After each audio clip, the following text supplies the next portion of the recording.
I'm sure you have always wondered how artists are creating three-dimensional depth on the paper.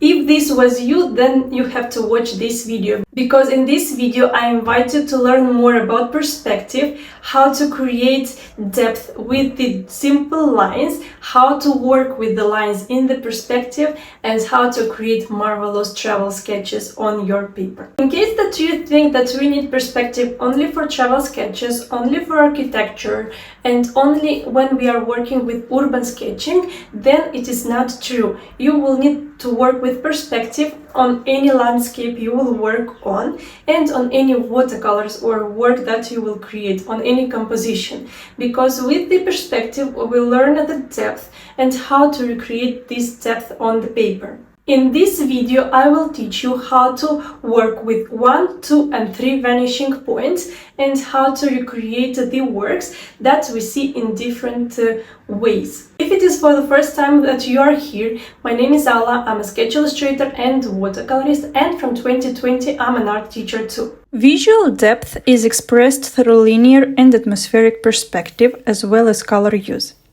Today we will talk only about the linear perspective, as with the color perspective we will talk on the next video. With linear perspective, depth is achieved through lines and the size and placement of forms.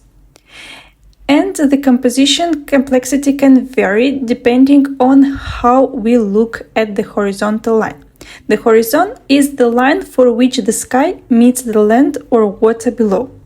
The height of the horizon will affect the placement of the vanishing points as well as the scene's eye level. As far as you noticed, I have showed you with the eyes that we can place the object at the horizontal line, below the horizontal line, and above the horizontal line. After we defined where is the horizontal line, we take a look where is the vanishing point.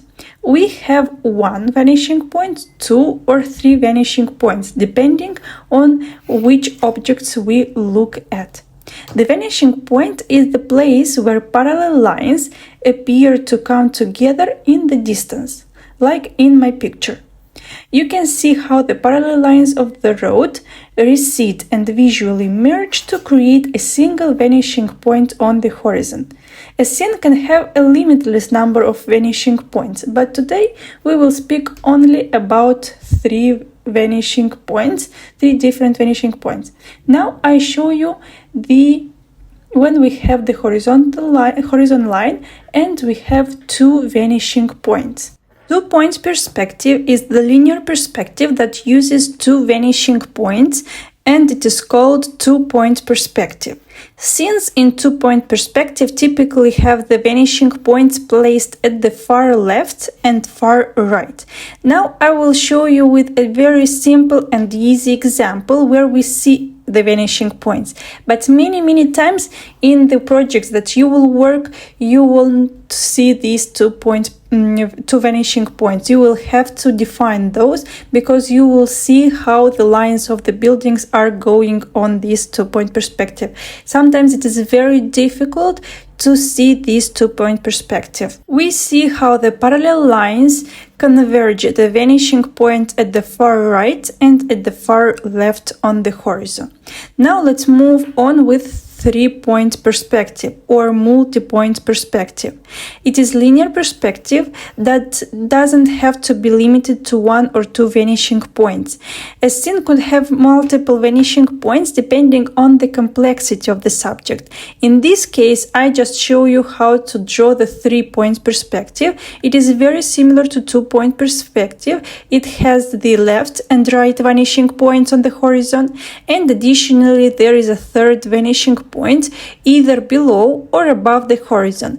In my case it will be above the horizon, because we can see in this case the skyscrapers in big cities that we have clearly see these 3 vanishing points, because we see the buildings are going up into the sky and those become smaller visually. If we change the third vanishing point below the subject, or for example that we see it below the horizon, Usually this is kind of drawing that it gives us a bird's eye vantage point of the scene. Or for example, the scenes that we see covered with the drone, with pictures from the drone or any videos from the drone. Every line of the subject is an orthogonal line and goes to one of the 3 vanishing points. To simplify everything that I told earlier, we have to just think that perspective drawing is a technique to create the linear illusion of depth. As objects get further away from the viewer, they appear to decrease in size at a constant rate. On this drawing, I started to draw several lines. I decided to go back with one line later on, but I started with several lines because I wanted to share with you the fact that if the building is smaller or bigger and how further it goes, the building will look slightly different because it will look a little bit unreal due to the fact that it goes further to the vanishing point, and it looks like a triangle. Let's say we see the corner, not like a rectangle. In the art world, perspective is about your point of view, and we have to look it into the spatial moment.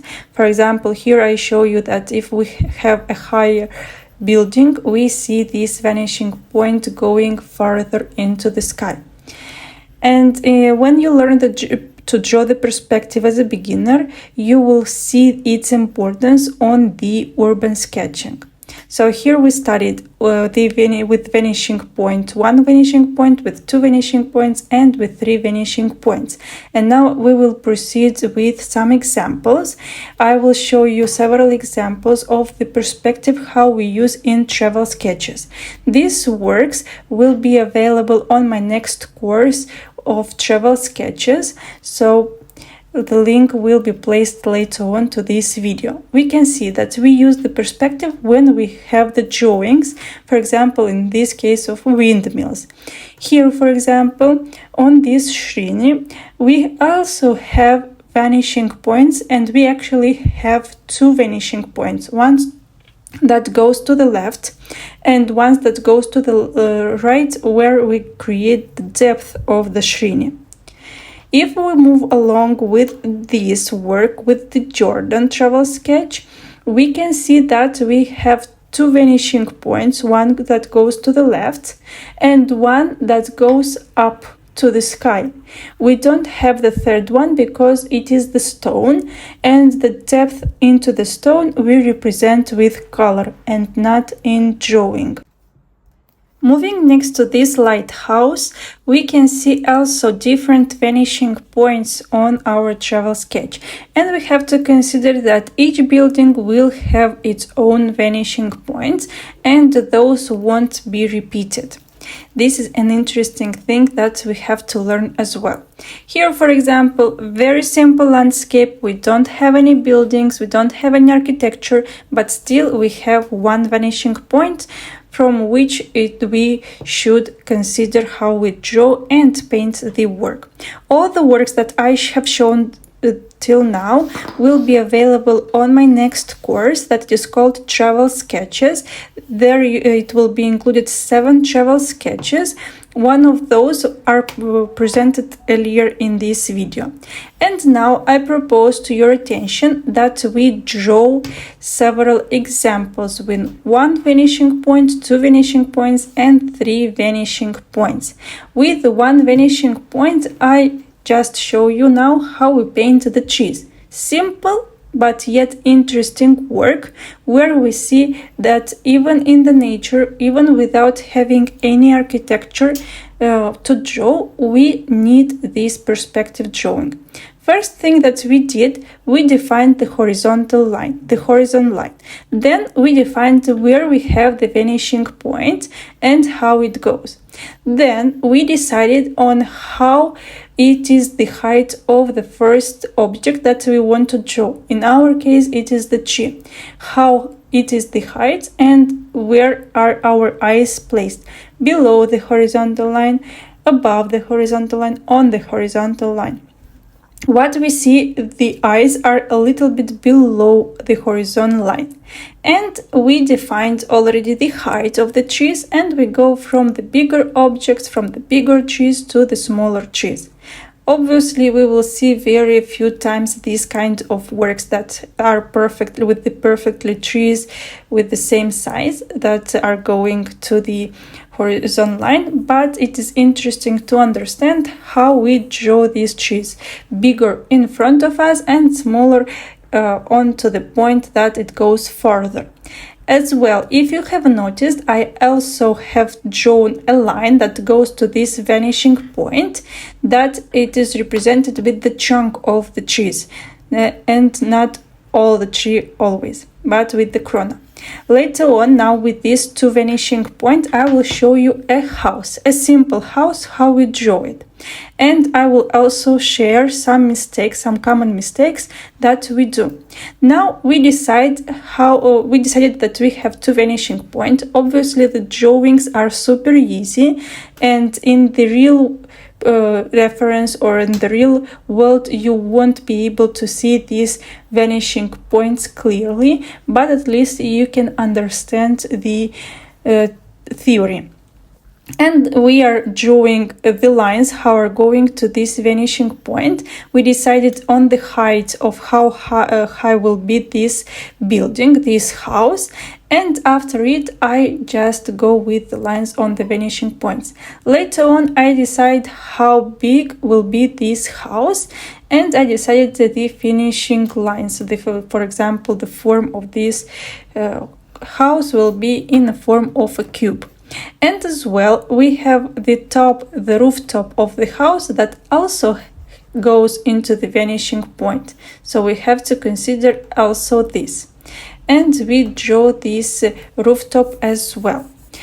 What we have to consider here, how these lines are going and how these are created in space. Now, one of the most common mistakes that can happen to everyone is that how we draw the windows and the doors. Many times we forget to draw the windows and the doors with considering the vanishing points. We consider the vanishing points only for the outlines lines, but we forget about the lines that we have to draw for the windows. We should consider that the windows, the doors are also going into these vanishing points, and as well the window, the part of the window that will be closer to our eyes will be bigger, and the part of the window that is closer to the vanishing point will be smaller.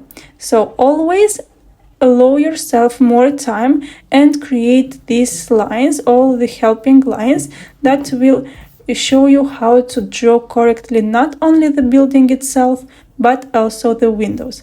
So we have finished with 2-point perspective, and let's move with 3-point perspective. As I mentioned earlier, the 3-point perspective we can see mainly in the cities and when we have skyscrapers. Or, for example, when we have, for example, the pyramids of Egypt, or, for example, other wonders of the world that are very high enough, and we have to draw those. Usually, even with the trees, it is much easier to draw the 3-point vanishing point, because it is actually one vanishing point that goes into the sky in case of the tree. In case of the architectures, it is more complex and it is really interesting to draw. I really advise you that you practice a little bit to draw this 3-dimensional perspective, because it will help you a lot on the urban sketching when you will have to draw something big enough and close to your eyes. For example, as I mentioned also earlier, we can draw 3-point perspective below the line of the horizon line and above the horizon line. And for example, in our case, I just have drawn this pyramid, but later on I will show you that we will transform this pyramid into a skyscraper. Because if we consider that we have 1 point, the top, for example, I just showed you with a circle, and now I will just show you with the doors. If on the house I represented the windows, then here I want to show you the doors. Because, for example, even myself, I have drawn two parallel lines, but also these are not parallel, because I have tried to draw these lines that go into vanishing point above. And also I just found out that there is another vanishing point for this door onto the left. And we have this door onto the left going through. And the same procedure, I go with the window. In the same way, I draw the windows that we have the vanishing point that goes above into the sky, and as well another vanishing point we have to the right. And I see that I have drawn the line parallel again, but I had to draw it differently. Look how easy it is to do some mistakes, specifically when we draw 2 dimensions or 3 dimensions. And these lines that I have drawn earlier I just erased, because this, it is like a cube that goes in, we created the depth, but now we don't need it. If you enjoyed watching this video, I invite you to like and share this video. As well, if you have any doubts, questions, or any ideas for the future videos, please don't hesitate to leave a comment down below. I will be happy to read it. As well, if you want to message me directly on Instagram, you can follow me along on my Instagram and write me a direct message over there. In the next video, I will talk about aerial perspective, when we use it and how we use it. More new and cool things yet to come on the next videos. I invite you to watch other videos of mine on this YouTube channel and to learn more about color wheel, about mixing colors. Thank you for watching, and till the next time, bye!